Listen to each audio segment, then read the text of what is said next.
He didn't arrive with a red carpet. He didn't leave with a press conference. But he just might be carrying one of the most consequential messages in West Asia this year. Ali Larijani, a former speaker of the Iranian parliament, now senior advisor to Supreme Leader Ayatollah Ali Khamenei, landed in Moscow on July 20th. Unaccounted, unannounced, undocumented, and deeply strategic. What we do know is this. Within hours of his arrival, Larijani was inside the Kremlin, meeting President Vladimir Putin. The Kremlin later confirmed the encounter, noting the two discussed the aggravation of the situation in West Asia and the issues concerning Iran's nuclear program. That's it. No transcript, no readout, no elaboration. But the timing, impossible to ignore. Just an hour earlier, Iran had reportedly agreed to re-enter nuclear talks with the UK, France and Germany. This is a restart of the diplomatic process.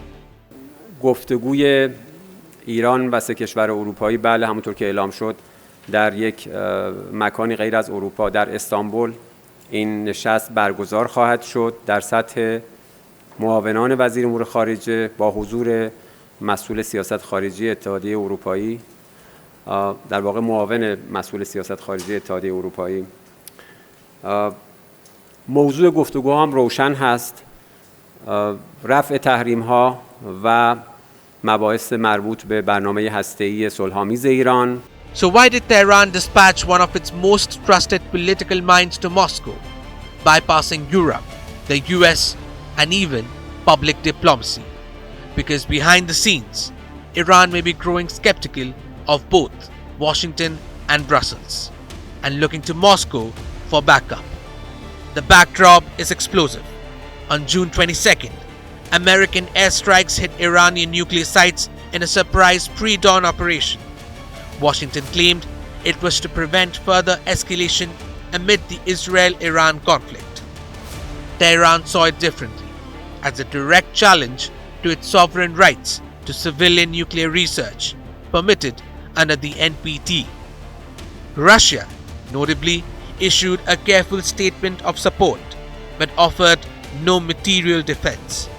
President Putin told Iran's foreign minister Abbas Araghchi that Moscow backed de-escalation and supported Iran's nuclear rights under IAEA supervision. But this has left Tehran unconvinced, and Larijani's visit may have been meant to clear the air or deliver a warning. Speculation in Iranian media hinted that Larijani may have carried a direct message from Supreme Leader Khamenei, perhaps even a complaint about Russia's lukewarm support during the Iran-Israel conflict. But this visit may have gone beyond diplomacy. Reports suggest Larijani has in the past undertaken secret missions to Moscow to quietly enhance Iran's defense capabilities, particularly in air defense and nuclear cooperation. Larijani is uniquely positioned for such high-stakes maneuvers.